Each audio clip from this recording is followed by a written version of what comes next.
Hello বাচ্চারা, আজ আমরা শুনব হরিণ ও গাধার বন্ধুত্বের গল্প। শুরু করা যাক তাহলে। জঙ্গলে একটি সিংহ থাকতো। সে ছিল খুবই অত্যাচারী এবং লোভী। বেশিরভাগ সময় সে জঙ্গলের পশুদের মেরে ফেলতো আর তাদের খেয়েও নিত। কখনো কখনো সে দুটো পশুকেও মেরে ফেলতো, একটিকে খেত এবং অন্যটিকে ফেলে রেখেই চলে যেত। তার ভয়ে সমস্ত জন্তু জানোয়াররাই জঙ্গল থেকে পালিয়ে যেতে থাকে। সেই জঙ্গলে হিরে আর মতি নামে একটি গাধা ও একটি হরিণ থাকতো। তাদের মধ্যে খুবই বন্ধুত্ব ছিল। যে কোনো সংকটেই তারা একসাথে লড়াই করত। তাদের কোনো পরিবারই ছিল না।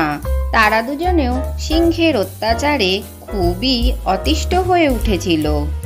আরে মতি, আমার তো তোমাকে নিয়ে খুবই চিন্তা হয়। সিংহ যদি কোনোদিন তোমাকে আক্রমণ করে ফেলে তাহলে তো আমি পুরোই একা হয়ে যাব। আরে বন্ধু, আমারও তো তোমাকে নিয়ে খুবই চিন্তা হয়। খাবার লোভে তুমি এদিক ওদিক চলে যাও। কোনোদিন যদি সিংহ চলে আসে তাহলে মহা বিপদ হয়ে যাবে। আমি সিংহকে ভয় পাই না। সিংহ এলে আমি খুব জোরে দৌড়ে ওর কাছ থেকে পালিয়ে যেতে পারবো। একটা কথা মনে রাখবে, তুমি সবসময় আমার সাথেই থাকবে। আমি যখনই আওয়াজ দেব সিংহ আসলে তুমি তাড়াতাড়ি সেখান থেকে পালিয়ে যেও। তাহলে তুমি কি করবে? আমি লাফিয়ে লাফিয়ে সেখান থেকে পালিয়ে যাব। আরে হিরে, আমার মাথায় একটা বুদ্ধি এসেছে সিংহকে জব্দ করবার জন্য। আরে কি বুদ্ধি এসেছে, আমাকেও তো একটু বলো। আমি জঙ্গলের কিছুটা জায়গায় বাবলা গাছের ডাল আর কাঁটা রেখে দেবো। তারপরে সিংহকে আমার পেছনে দৌড় করাবো। তুমি কিন্তু সাবধানে থেকো, বাকিটা আমি দেখে নেব। তারপরে তারা দুজন মিলে বাবুল গাছের ডাল ও কাঁটা নিয়ে জঙ্গলের একটা জায়গায় রেখে দেয়। তারপরে মতি হরিণের জল তেষ্টা পেলে সে জল খেতে চলে যায় এবং গাধা সেখানেই দাঁড়িয়ে থাকে। তখনই সেখানে সিংহ চলে আসে এবং হিরে সেখান থেকে পালাতে পারে না। সিংহ তাকে ধরেই ফেলে আর বলে, আরে আজ সকালে খাবারের জন্য কিছুই পাচ্ছিলাম না, এই গাধাটাকে পেয়েছি, আপাতত এটাকে খেয়েই নিজের পেট ভরাই।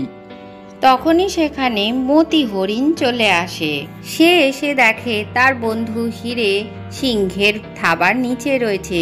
তখন সে তার বুদ্ধি খাটায় এবং সিংহের ধ্যান নিজের দিকে নিয়ে আসে। আরে সিংহ রাজা, এই গাধাকে ছেড়ে দাও, ও তো অসুস্থ। তুমি অন্য খাবার খোঁজো। তুমি আমাকে ধরতে পারো কিনা দেখো। কি বললি তুই? আমি তোকে ধরতে পারবো না?